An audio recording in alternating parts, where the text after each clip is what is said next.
வாங்க இன்றைக்கி வந்து நாம் கோவத்தலையில் ஒரு சட்னி எப்படி ஆட்டுறதுன்னு பார்க்கலாம். ரொம்ப டேஸ்ட்டாக இட்லி தோசைக்கு அவ்வளோ சூப்பராக இருக்கும். இந்த ஒரு சட்னியே போதுங்க. நாம் சாப்பிட்ற 4 இட்லிக்கு இந்த ஒரு சட்னியே போதும். ரொம்ப நல்லாயிருக்கும். கசக்குன்னு நினைக்காதீங்க, கசக்காது. ரொம்ப டேஸ்ட்டாகவும் இருக்கும். உடம்புக்கு ரொம்ப நல்லது. வாங்க எப்படி அரைக்கிறதுன்னு போய் பார்க்கலாம்.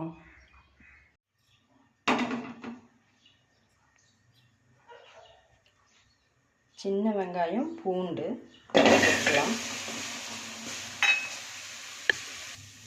கொஞ்சமாக எண்ணெய் ஊற்றிக்கலாம்.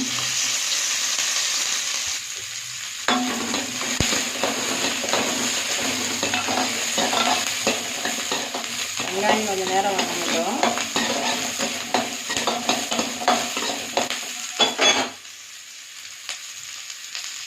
அடுத்தது வரமிளகா, சீரகம், மிளகு, கொத்தமல்லி போட்டுக்கலாம்.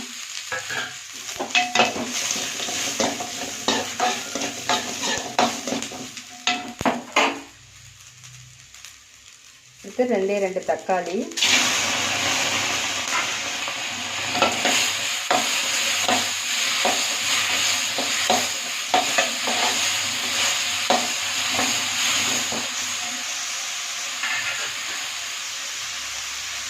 தக்காளி கொஞ்சம் நேரம் வணங்கட்டும். தக்காளி கொஞ்சம் நேரம் வணங்கிருச்சு. இப்போ வந்து கோவத்தலை போட்டுக்கலாம்.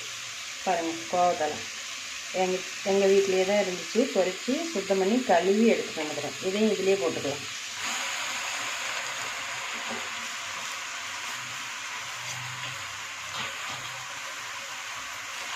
கசக்குன்னெல்லாம் நினைக்காதீங்க, கசக்காது, நல்லா இருக்கும்.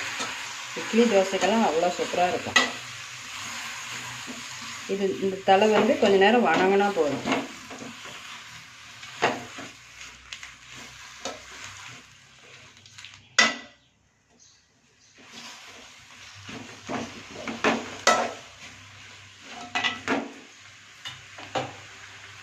கொஞ்ச நேரம் வணங்கட்டும்.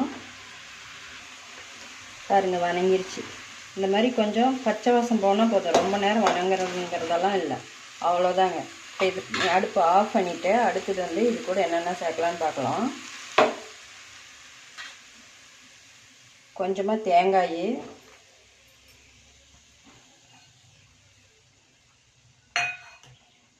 பொட்டுக்கடலை கொஞ்சமாக, புளி கொஞ்சமாக,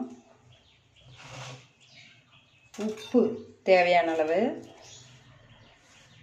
கருவேப்பிலை தழை வந்து பச்சையாகவே போட்டுக்கலாம். சட்னி வந்து நல்லா பச்சையாக நல்லா டேஸ்ட்டாகவும் இருக்கும். நல்லா பச்சையாக கருவேப்பிலை தழை போட்டு ஆட்டினா, எந்த சட்னியாக இருந்தாலும் பச்சையாக போட்டு ஆட்டி பாருங்கள், சட்னி அவ்வளோ டேஸ்ட்டாக இருக்கும். கருவேப்பிலை தழை பச்சையாக போட்டு ஆட்டினா.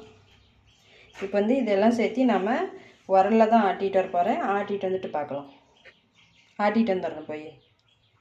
பாருங்கள், ஆட்டி எடுத்துகிட்டு வந்துட்டேன். இப்போ இதுக்கு வந்து ஒரு தாளிப்பு கொடுத்துடலாம். நம்ம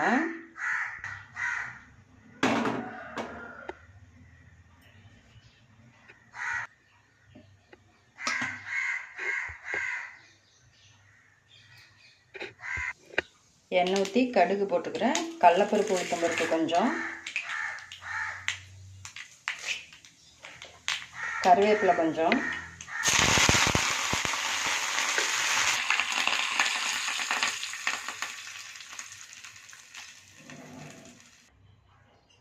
அவ்வளோதாங்க.